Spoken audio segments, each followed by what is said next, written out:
GTO guys, I gotta get on y'all ass. Today we're gonna be talking about a car that looks like the early 2000s but parties like Eddie Guerrero. We're talking about a car that looks like a Pontiac Grand Am but performs like a goddamn monster. We're gonna be talking about the Pontiac GTO. We're talking about a car that's nastier than Freddy Krueger waking up in a Jeffrey Dahmer dream. Do not roll up on any one of these. A majority of these guys no longer have the LS1, the 5.7 or that 6.0 these things came with. Okay, so this is why Pontiac failed towards the end of their production run, like all of them. Okay, so the GTOs, the G8s, the damn Chevy SSs and shit, all of this comes from Australia.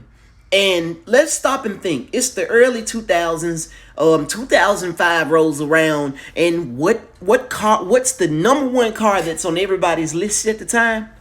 The S197 Mustang. Okay, so when it came to the GTO, the reason why it failed is not only because it's a copy and paste of the Holden Monaro and just Australian cars and things of that nature.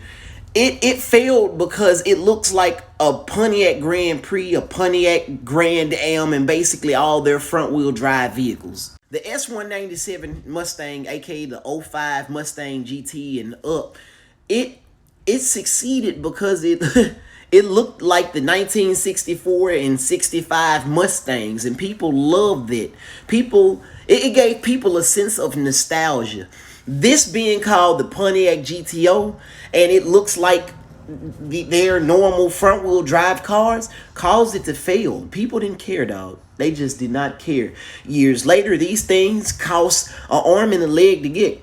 And when you do find them, they're just a shell that people want probably $8,000 for because it's just going to be turned into a drag monster. Now, when it comes to building a nice little 10 to 9, probably 8-second street car, you need to figure out what it is that you want to start off with. Do you want an F-body, a GMC Sonoma or S10? Or you can go for a G-body. But the thing about these G-bodies is they are dangerous. This is an intermediate level car. A lot of people don't want to admit it, but if you don't know how to pedal out of the G-body shuffle, you can seriously hurt yourself, damage your car, and most of all, kill your damn self. So to prevent that, we're going to go over a few things. Now, if you want to be honest, the F-bodies are a very good platform. Now, let's say you can't find the SS version. You could literally take the V6 versions and just swap them out. Everything in the SS will fit inside of the 4th gen V6 versions. So your first step, if you're trying to make a street and strip car or just all out drag strip monster on a budget, you really do need to lighten up that front and get a tubular front end. These things shave at least 100 pounds off the front end. Now, when it comes to your engine, the best thing you could do is go get an L92 from a 2007 Escalade to a 2014 Escalade. And I say that because a cam swap and a better intake manifold, and you'll be touching, 550, 560 all motor, which is very good with these things. Like, they come dime a dozen. You can find a lot of these in junkyards, but if you can't, just go to eBay, spend a little extra coin. Now, I say that because you will have to pay like a shipment fee and things of that nature.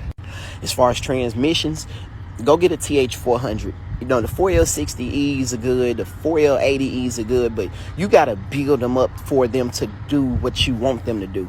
If you want power, reliability, and simplicity, you want the power to go straight to the ground, you ain't got to worry about changing transmissions out every other week, TH400 is the best way to go. There's a lot of rear ends out there. You got the 10 bolt, the 12 bolt, the 8.8, and the 8.5s, but you just need to go with a Ford 9-inch. These are like the basis of almost everybody's build. A Ford 9-inch with 373 gears or 14 gears, you in the dough.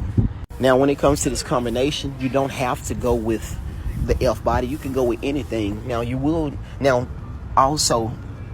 need like a 4-link suspension for that Ford 9-inch.